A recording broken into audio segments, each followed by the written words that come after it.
But the thing is that solidarity is not just a sentiment. It's not something that you should just feel. It demands you to take action. What triggering you to lead one of the biggest movement in the world, Global Summit Flotilla? I've been dedicating to Palestine solidarity for 21 years. So there are many Indonesian, especially youngsters, who support Palestine. Do you have any message to make their support more well-directed and more sustained, not just emotional? A young person learns that the world where they were raised was based on colonial lies and ideological lies and attempt to dominate. And what the real world is a world full of exploitation, oppression, and destruction of nature.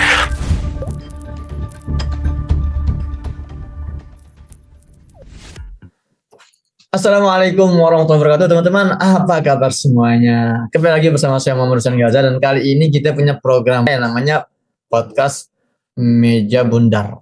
Podcast Meja Bundar, dan dalam program terbaru ini kita sudah kedatangan dua tamu istimewa, very istimewa, sesama aktivis global yang selama ini sangat vokal bicara Palestina. Langsung saja kita perkenalkan, di studio sudah bersama kita Mbak Ciki Fauzi. Halo, Assalamualaikum Ustadz. Waalaikumsalam. Manggilnya Mbak apa sih? Ciki aja. Ciki aja ya. Ustadz, iya. Kak Ustazah bukannya? Bukan, belum. Amin, Allah amin ya. Ciki Fauzi dan tamu spesial kedua kita, very spesial, tidak lain bukan seorang pemimpin perjuangan kemanusiaan yang juga steering committee dari Global Summit Flotilla. Dia juga seorang pimpinan partai buruh di Brazil. We welcome our brother Mr. Tiago. How are you, Mr. Tiago? Brother, are you okay? Wow. Hello, my brother. Hello, my sister. I'm actually very happy to be here. Thank you for inviting me. I'm well. I'm right now. I'm in Istanbul. Wow, it's very good to see you healthy, Tiago. Thank you so much. I'm very glad to be healthy. Yeah, you one of the face of the steering committee during yesterday Global Summit Flotilla, and you're doing a very good job to lead us. Thank you so much.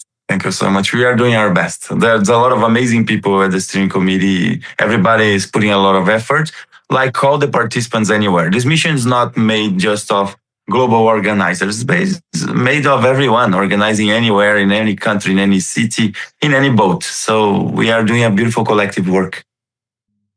We always pray for you, our brother, because last time we met, you looks very tired, very exhausted. But today, you look better than the last time we met. But it's an honor for us to have a chit chat with you today. Yeah, welcome. Thank you so much, my brother. Yes, last time we met, both in the mission, but also everybody who was together in prison, was those were very tough moments, and everybody were giving all of them to do this mission as best as we could and to honor the trust of the people worldwide. Because when we were there, we were not by ourselves. We were in solidarity with Palestine and representing millions and billions of people who were also wanting to be on that mission, right? Wow, okay. Jadi ya teman-teman, Tiago Avila ini salah satu face of steering committee-nya ya. Dan kemarin ini beliau itu benar-benar menjaga semua teman-teman aktivis yang diintercept sama Israel di perairan internasional, dan beliau ini yang pasang badan keluar paling terakhir ya Ustaz ya. Bahkan sempat mogok makan. Iya, di penjara Israel karena menolak artinya penangkapan dan pembajakan ini. Luar biasa. Dan sempat pindah dua penjara juga ya kalau nggak salah. Nah, so about the mission, the yesterday mission Global Summit Flotilla, what is your biggest reflection about it? Like seeing you connecting all the activists around the world to come gather to Barcelona and Tunisia. So what's your biggest reflection about it? That the things that amaze me the most, one of that is that a lot of people thought that was impossible. And it was not easy at all. Whoever was part of it, whoever did any contribution, know how difficult it was, how challenging it was. But the thing is that people, when they are together, putting their energy, their hearts, their souls, they achieve amazing things. Like it was everyday people who built these missions. So we always reject that idea of heroes and stuff. It was everyday people that took a decision to work very, very, very, very, very hard and to dedicate all their energy to build up on that. So we did things that even before there are 17 years of attempt to break the siege. I organized many missions to try to break Israel illegal siege over Gaza. And we always did missions with one, two, maximum three boats. But this time we had over 40 boats and with such a short time to organize. So a lot of people will think that that was impossible, but that's because sometimes we forget about the potential of humanity when they are together. Everyday people, not special people, everyday people, when they are together, they achieve amazing things. So that's the first lesson that it gets very strong with me. Like, and never forget the potential that we get and how much we can achieve remarkable things when we are together, united, focused, and working very, very, very hard, very dedicated to that. The second thing is that we, in the end, were the whole world against the genocide. So when Trump said that Netanyahu cannot fight the whole world by himself, he actually meant us, not us on the boat, but us, the global uprising.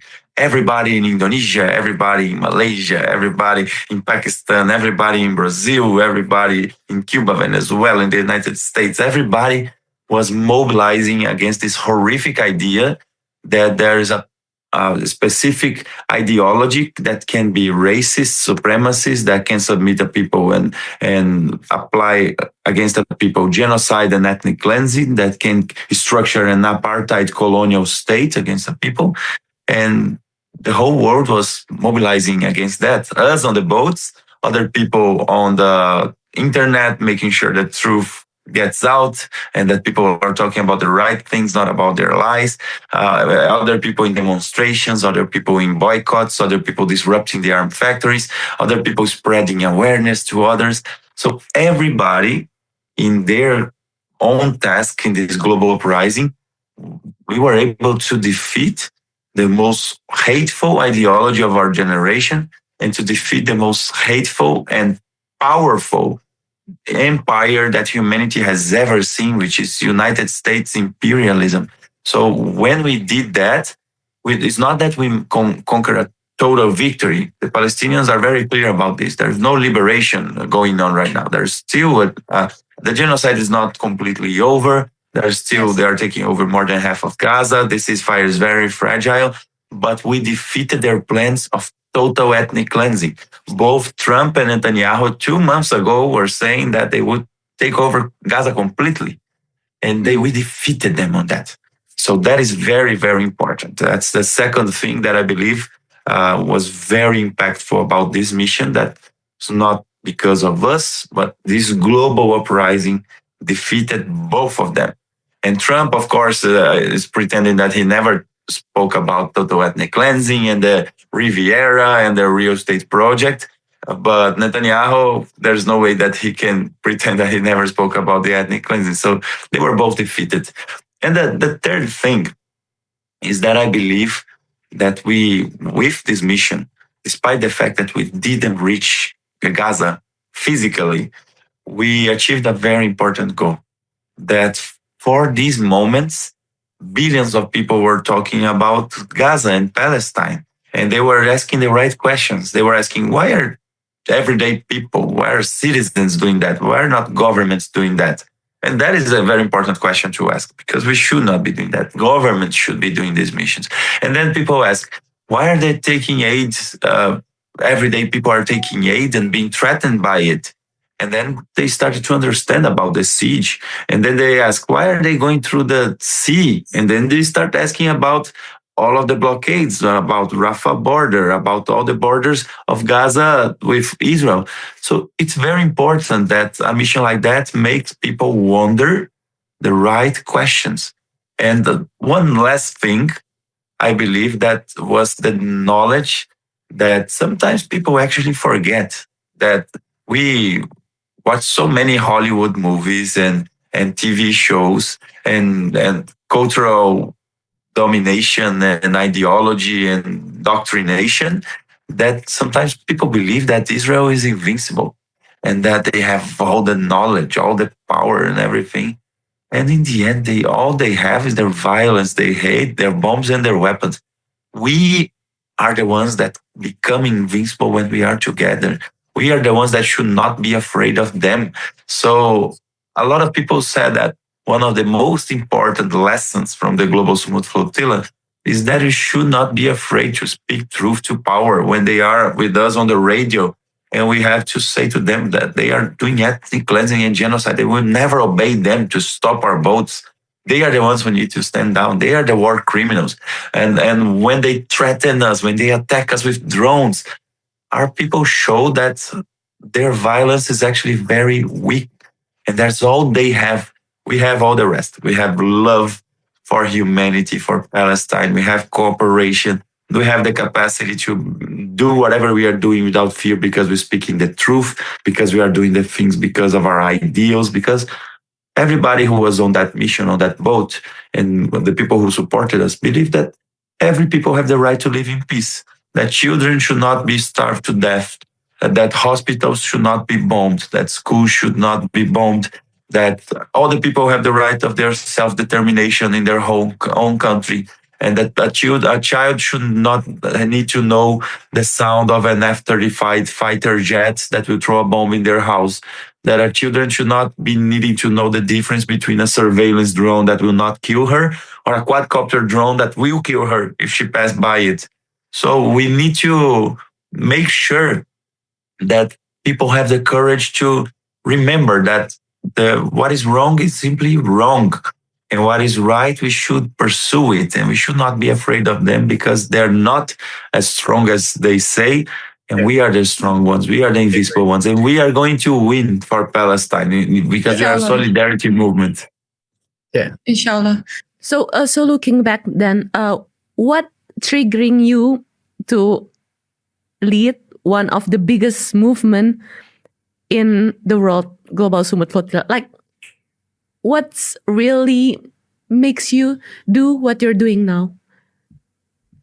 You know, I've been dedicating to Palestine solidarity for 21 years. And in these 21 years, I'm 39 years old now. And I was 18 when I first started mobilizing for Palestine, starting to learn, 18? Starting to do. Ooh. Yes, I was 18. So young.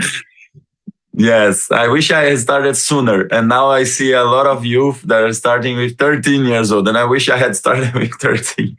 So, because in the end, it was so hard to be part of the Palestine solidarity movement before, because we were talking about something that people thought it was impossible to change, that would never have a favorable result for Palestinians because colonization is so strong and the Zionist regime and the United States, they are so strong and they are decided to move on with this genocide and ethnic cleansing. And throughout the years, I've seen people speaking less and less about Palestine.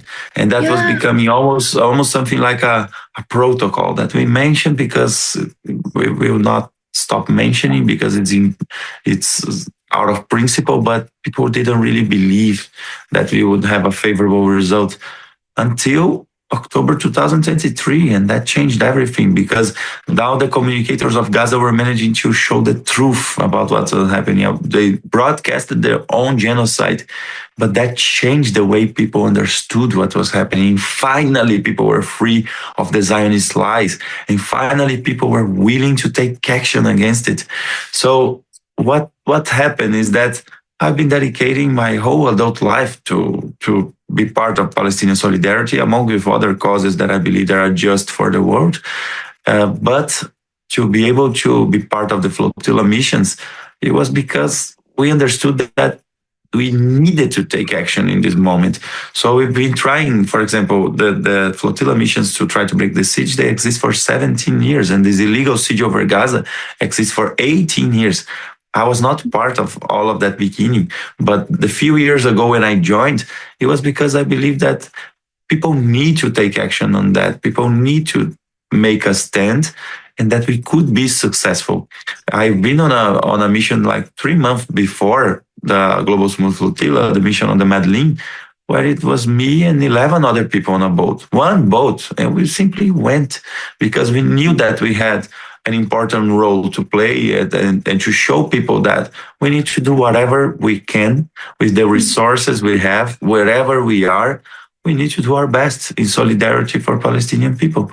And that's still the same serving mentality that drives us there. It's not that we think that we are special or superheroes or anything. We just want to be useful. And the Palestinians called upon the world to do whatever we could to break complicity of our government with Palestine and to pressure the Zionist regime to stop the genocide. And that's exactly what we were doing, following their footsteps. Brother, I have been moving on this humanitarian field for maybe last 2 decades, and I have learned so many things from Palestine. And what we learn from this last 2 years is very, very big lessons. I always tell my people here that the kids in Gaza, the students in Gaza, they didn't go to school for 2 years, but they were schooling us. They were teaching us very much lessons. What do you think? What is the biggest lesson that you have learned these past 2 years from Gaza people? That's amazing to even think about it, because the Palestinians, they taught the world so many lessons that actually whenever someone is saying like, you think that you're saving Palestinians, or some people really think that a mission like ours was supposed to save Palestine. And I said, that's not true at all. We are not going to save Palestine. Actually, Palestine has saved humanity. Yes, that's fine. Yes. Yeah, they are the ones who showed to a whole generation of people what society really is. Because, all of us three, we know the effect that it has on our families, on our friends, on people all around the world, the lies of the cultural industry, and how much they say that the United States and Israel, they are democracies, and Europe is the center of the civilized world, the defenders of liberties and human rights, and they are the ones that we should look up to, and we should try to be like them. And actually, what Palestine shown is that these are all colonial lies, and they are not the land of liberty. They are not the land of human rights. They're not the land of abundance, of well-being for their people. They're actually terrible dictatorships that when people do not accept their lies, they go very hard against them, and they censor their own people, and then imprison people in the United Kingdom for holding a poster against the genocide. In Germany, doesn't matter your age, doesn't matter your physical condition, you're beat up by the police just by saying that genocide is wrong. So they show their true faces, their true colors to the entire world. And who taught us this lesson was Palestine. I always say that the Palestinians changed human history, because it will never be the same when a young person learns that the world where they were raised was based on colonial lies and ideological lies, and attempt to dominate. And what the real world is a world full of exploitation, oppression, and destruction of nature, and that we have a historical task to change this society. So the Palestinians gave us the lenses to see society as it really is. That was one of the biggest lessons. So we finally understood, I'm talking about the whole generation of people that finally understood what is Zionism, what is imperialism, what is colonialism, and that we have to fight and defeat these horrific ideologies. And the second lesson is that in order to live in a better society, we need to be strong, we need to be steadfast, we need to have the sumud of the Palestinian people. So both things, to see society as it really is, and the necessity of being steadfast, being resilient, being resistant to change society were the two lessons that the Palestinian people taught humanity that, in my opinion, will change human history, because these young people will never again believe their lies, will never again submit to them, and they will always be trying to change the society. And I'm sure we'll see amazing results. Those were the two lessons.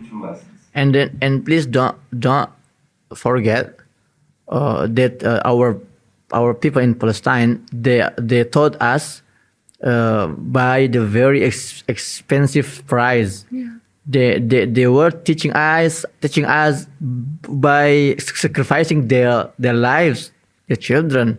That's why for our friend in all over the world, please use Palestine narrative from today. Please use it wisely, because what they has achieved by sacrificing their life, it's not easy to accept. So please use this narrative wisely. That's I wanted to tell. Yeah. Ustadz Hussein used to live in Gaza for like how 12. many years? 12 years. And he always told us that we should think as a strategic movement, like making things and zoom out to make so we can see things like more strategic. Do you have like some kind of like a strategic plan to liberate Gaza and liberate the oppressed from the oppressor, some kind of stuff? That's actually a very important discussion, because it goes deep into the theory of anti-colonial struggle, anti-imperialist struggle, but also it deals with a fact that I'm not Palestinian, so I'm not the ontologic, the historical subject of this revolution and liberation. The Palestinians are, and I'm just an ally in solidarity with them. But the basic recipe for liberation, the Palestinians know very well, which is to remain steadfast in your land, resist, never give up, never allow you to be exterminated. And the Palestinians are doing their work in this liberation movement, like we saw in South Africa, like we saw in so many countries that were under colonization that eventually set themselves free. But on the other hand, that is the part of international solidarity, and that we also need to consider the strategy.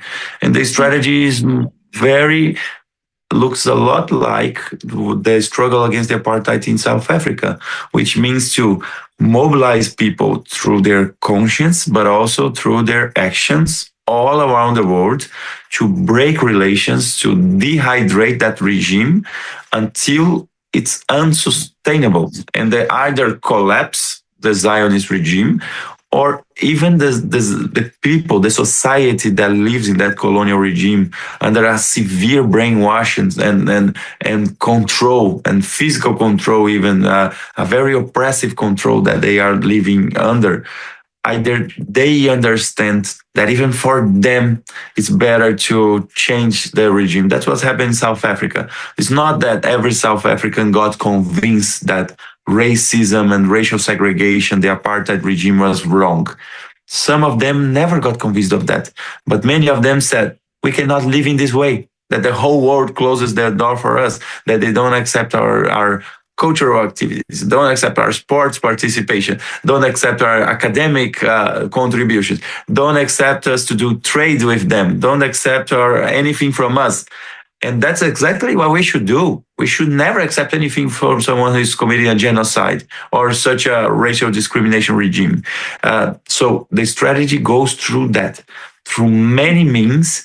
Break relations, break complicity, and dehydrate that regime, so that combined with Palestinian liberation movement and resilience and sumud can conquer a total victory and liberation. So that's the basic strategy. So do whatever we need, whatever we can, to increase the pressure over the government to break relations, and to increase the pressure over the Zionist regime in order for it to collapse. And that, in a way, we finally can have a situation where people in historical Palestine can live like they lived before, every people having the same rights. Doesn't matter your ethnic origin, doesn't matter your religion. In historical Palestine, for many years, there were people, of course, a majority of people that followed Islam, and that's still the reality of that area.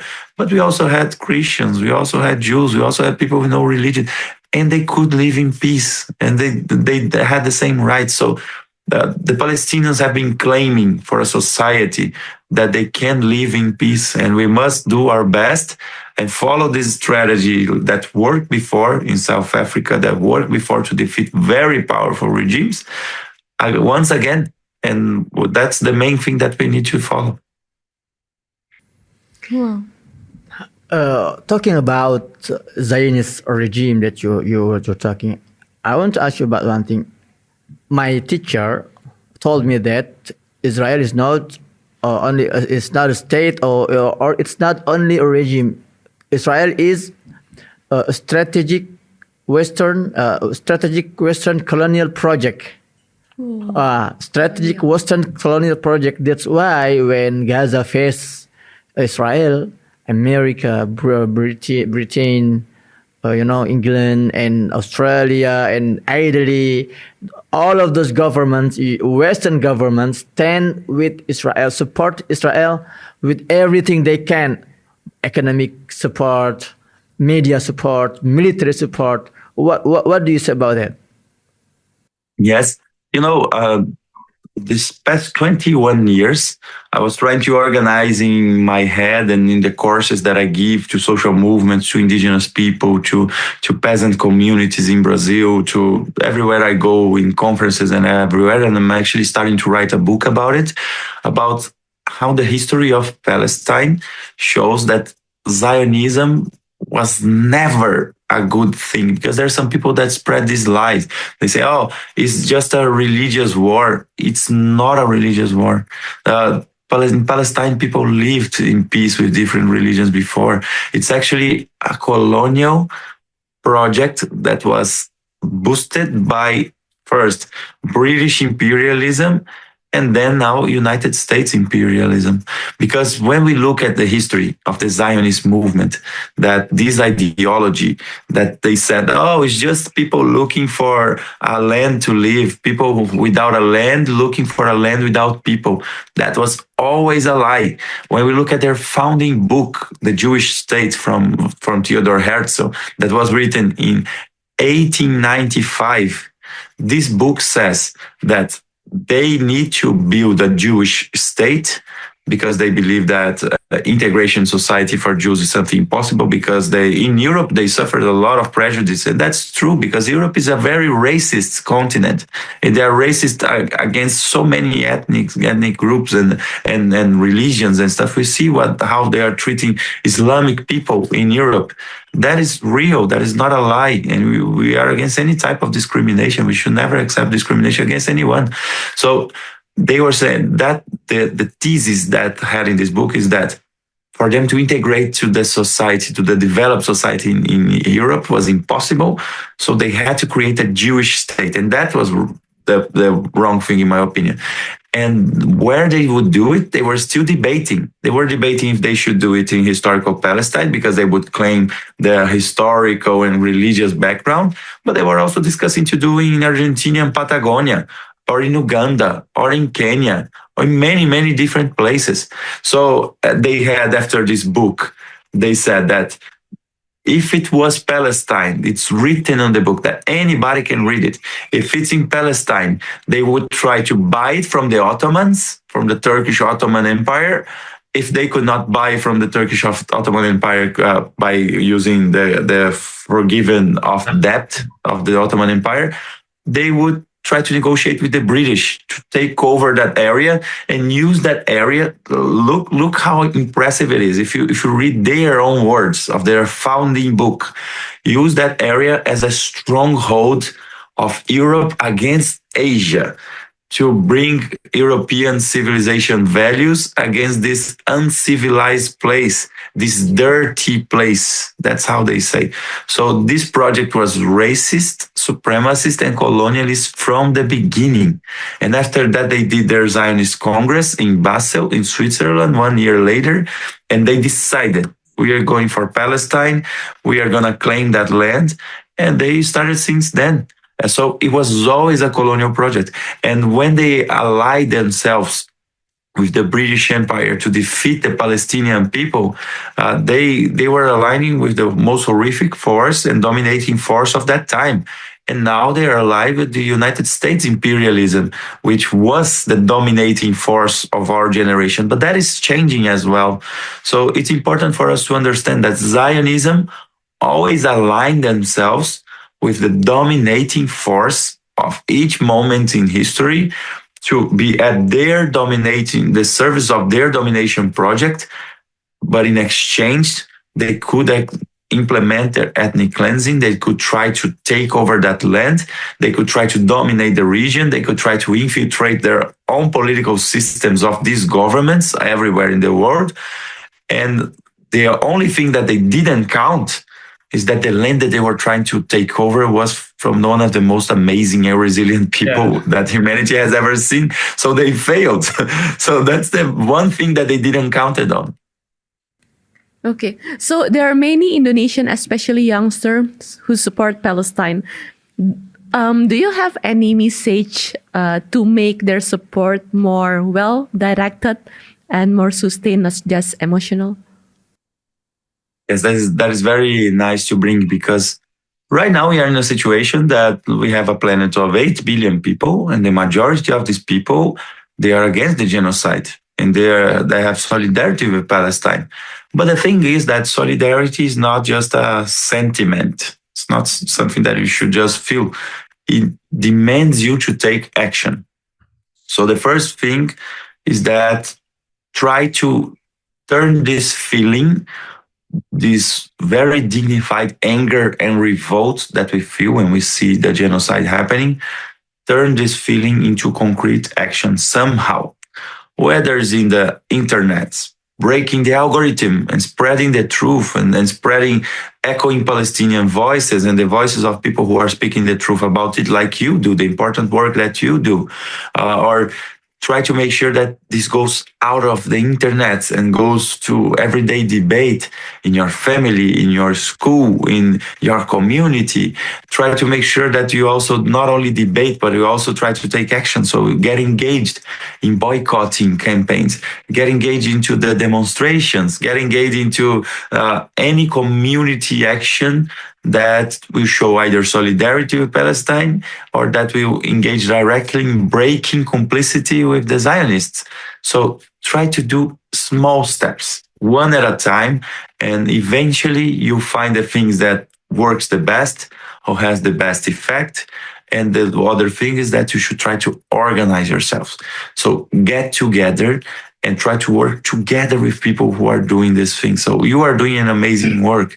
And not only in Indonesia, but you are reaching so many audiences around the world, and you need help to spread your message. So whoever is watching us, spread this message, because it's not easy to break the algorithms of these big techs. We need your collaboration. So whatever a person can do, a young person who is joining, and when I say young, I don't mean age. I mean a state of mind. There are people who have a lot of accumulated youth despite a lot of age as well. And so that's really something that anybody who is joining the Palestinian solidarity movement, they should do their best to make sure that they have a meaningful action, concrete action, just other than just a sentiment, and persevere, have discipline, organize yourself, and eventually you see the results. Okay. So before we end up this talk, because my friend said you have another agenda after this, like Ustadz Hussein want to ask something maybe?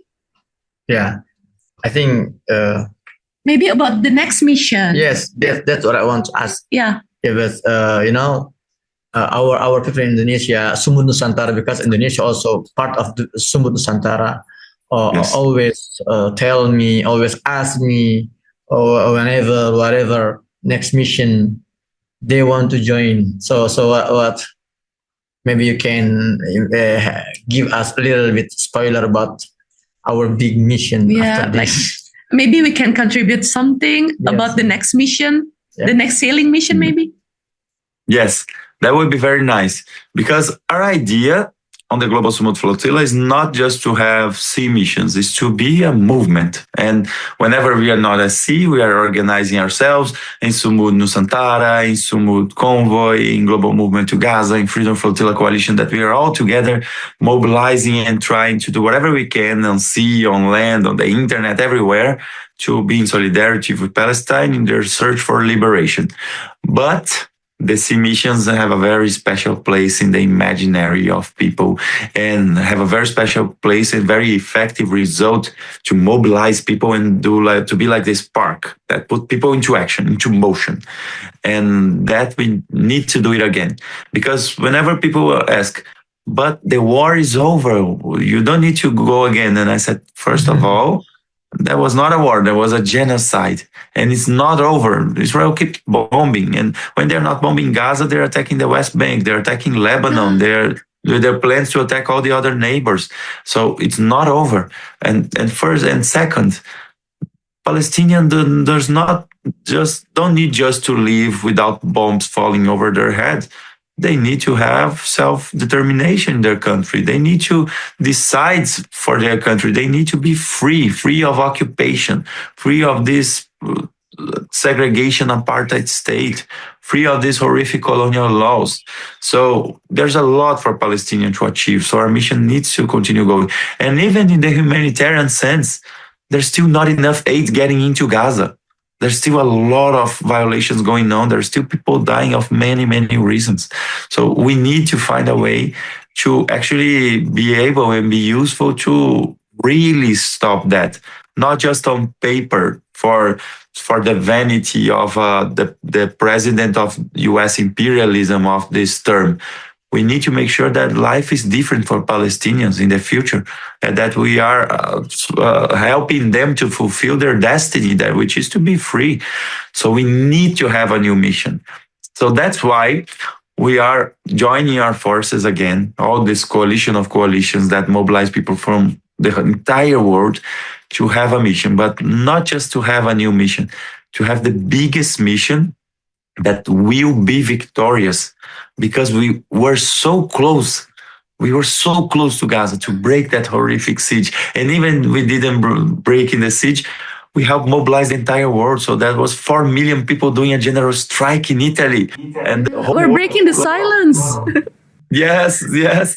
So we cannot wait to do that again. And we know that a mission this big needs a lot of preparation, needs a lot of discipline, a lot of good planning. And we're doing exactly that, because we know we have the responsibility to do a mission that will be not just to take aid, and take aid is very important, but for the freedom of the Palestinian people, that will not just get very close like we did, but will actually achieve the goal of the mission. And that is the most important thing, that we go this time to really break this illegal siege of Gaza, that we go this time to support the liberation of the Palestinian people. And that's actually, this time we are even bigger mobilizing everywhere. So I believe this mission is going to be very, very, very impactful. And the other missions already had a big impact, but we have a bigger responsibility, not to just get very close, but actually to be victorious. The Palestinians are counting on us with that, and we will do that. And that's for the next step that we have to do. So we have to work very hard, organize ourselves, because there are big responsibilities ahead of us. MashaAllah. Tiago, thank you for always standing up with all the Palestinians. And please come to Indonesia, will you? Yeah, please. Please. We have to ask you. We have to ask you, and we have to hear your answer. What months you can be available, and you can come to Indonesia? Yeah. Yes. Next month. Are you ready? Are you ready to be here? Please come, Tiago. Yes. Me and my wife, we are the parents of a 2-year-old baby daughter called Teresa. And we organize yes, we organize our stuff based on her agenda and on her schedule. So I would love to go. We just need to organize with that. But if we can organize things, I've been traveling so many countries around the world, and I would love, it would be such an honor to be in Indonesia. I always wanted to be with you. I've seen the mobilizations, I've seen the important work that you're doing, and I've always wanted to be there with you. I want to meet Jakarta. I want to meet the Indonesian people, such a strong people. So it will be an honor to be with you. Let's organize that. For your information, and I believe that you already know this information, Indonesia is one of very few country that doesn't have diplomatic relationship with Israel. You know, that's why when we talk about Indonesia, we talk about solidarity, government solidarity, and civil society solidarity. That's why your visit to Indonesia is gonna be very something important, and that's what we're waiting for, inshallah. Yeah, we're waiting for you, Tiago, and your wife and your babies. Yes. Thank you so much. It will be an honor to go. Let's do that. Inshallah. So do you have something to say again before we close this session, Ustad? Yeah. I would just like to thank you. Thank you for the invitation, for the opportunity for us to discuss this. The work you do is very important because, there are different ways of reaching out to people, and the mission is very useful because the whole world talks about it. But to be every day spreading the truth, bringing awareness, dismantling their lies and their fantasies of what they try to deceive the world about what it is, that's a very important work. And this work that you're doing, I know it's not easy to do the work that you do. So that's why you have my full support, my full solidarity. And I hope this project of communication, of spreading the truth in a society that's not used to the truth, this courageous work that you do, I hope it has the biggest success. And I really admire you and respect you for that. Thank you so much. I mean, inshallah. So, Tiago, how's Greta? We're thinking about her too. So how she's doing? She's amazing. I'm gonna see her in 2 days. Send our regards to her. Yes, I will. She's Greta is one of the most amazing person I ever met. People have ideas about her from the media, but actually the real person is much better. Greta is so brave, so disciplined, a person with strong values, with strong will. So I love that activist. She's a revolutionary, and we need more people like that. Ask Greta to come to Indonesia also, please. I will. Yeah. We're gonna waiting for your both, inshallah. Both of you, inshallah. Yes. Thank you so much, inshallah. Okay. So, Tiago, thank you so much for your time. I know you have a very packed agenda after this. So, thank you for your time. Really appreciate it. And we're waiting for you and Greta and all of your friends and babies and wife to come to Indonesia. Okay? It will be an honor. Thank you so much. Thank you, Tiago. See you soon, inshallah. See you soon. Keep fighting for Palestine. Keep voicing out. We will. Are you in Brazil? Are you in Brazil? No, I'm going to Brazil for the Amazon, for the climate conference in 1 week. I'm in Turkey and Istanbul, and I'm going to Barcelona, to Catalonia, Spain. Yeah. Wow. Good luck for everything. Good luck, inshallah. Thank you. Good luck. Thank you very much. Bye. Have a good day. Thank you. Jadi luar biasa. Ini bagi saya ini adalah konten bersejarah juga. Bagaimana tanggapan Ciki setelah melihat atau diskusi dengan sang revolusioner seperti ini? Wow, aku tuh ngeliat Tiago dari zaman di Pelabuhan Sidi Bosaid. Akhirnya ngeliat live-nya ya. Sebelumnya kan aku memang followersnya. Kagum saya, Pak Ustadz. Karena beliau itu pemimpin yang gak tahu kenapa selalu tersenyum, iya gak sih? Yeah. Selalu senyum walaupun itu sabotase, pressure internasional tuh selalu ada. Tapi setelannya senyum dan calm, tenang banget ya. Tenang, dan semua orang mencari beliau dan berusaha menjahit berbagai jenis aktivis yang ngumpul di pelabuhan itu. Ya, karena bagi saya juga, saya melihat penting sekali ekspresi yang harus dia tampilkan loh. Yeah. Karena saat itu kan memang ini ada yang mengatakan ini tuh hampir mustahil misi ini loh. Sebenarnya mustahil sih Pak Ustadz. Banyak bulan civil movement yang berusaha melakukan kerjaan harusnya di government of the world. Dan hanya durasi 2 bulan persiapan, 2 bulan mencari 80 kapal. Agak gila sih. Agak gila. Ya, makanya ketika ada berbagai dinamika drama di lapangan, itu beliau tampil dengan istilahnya menenangkan, menunjukkan wajah tenang untuk menenangkan kita semua. Dan masya Allah ya, luar biasa, memang inspirational sekali beliau itu ya. Dan tadi saya surprise sih Ustadz, ternyata beliau itu bergabung dalam movement terkait Palestina dari umur 18 tahun. Masya Allah. Umurnya sekarang 29 tahun, masih muda juga. Jadi udah 9 tahun ya. Udah, maksudnya matanya terhadap isu ketidakadilan dunia itu udah terbuka dari sejak dini. Saya baru ngeh loh dia usia 29 tahun ya. Karena boleh gede-gede banget ya. itu kayak kita yang kecil sih Indonesia kayak gitu. Cuma masya Allah mengagumkan ngelihat ada semoga semakin banyak bule-bule yang hatinya tuh terketuk atas dasar kemanusiaan dan tidak terpengaruh dengan narasi imperialisme itu ya. Iya, betul. Semoga semakin banyak Tiago-Tiago dan Greta lain. Ya, insya Allah. Dan kita juga perlu, apalagi kita kan Indonesia ini kan memang harusnya lebih bersuara dibandingkan yang lain ya, karena konstitusi kita kan mengarahkan ke arah sana gitu kan. Terlalu banyak kesamaan antara kita dengan warga Palestina, dan semoga kita membutuhkan Tiago-Tiago versi kita juga ya, yang lebih efektif insya Allah. Ya teman-teman, itu konten kita hari ini ya, singkat padat, nggak singkat juga ya, lumayan panjang ya ternyata ya. Padahal dia tuh kan hanya available 25 menit sebetulnya ya. Sebenarnya saya ngeliatin waktu sama ngeliatin muka series. Luar biasa teman-teman, terima kasih sudah membersamai kita semua. Ciki Fauzi, terima kasih. Kita akan menantikan episode selanjutnya. Kita akan ngobrol dengan tokoh-tokoh terbaik dan kita akan bicara hal besar. Iya. Dan peristiwa-peristiwa besar untuk menunjukkan jati diri kita. Betul, ya, bahwa dan kita ini manusia yang nggak bisa diam melihat semua kejahatan ini. Kalau dia mah aneh banget Ustadz. Dan tetap stay tune teman-teman di podcast Meja Bundar. Jadi namanya udah fix ya, podcast Meja Bundar. Karena we're building movement. Jadi terus pantengin podcast Meja Bundar ini oleh Ustadz Hussein Gaza. Ya teman-teman, demikian. Sampai jumpa di konten selanjutnya. Assalamualaikum warahmatullahi wabarakatuh. Dadah. Assalamualaikum.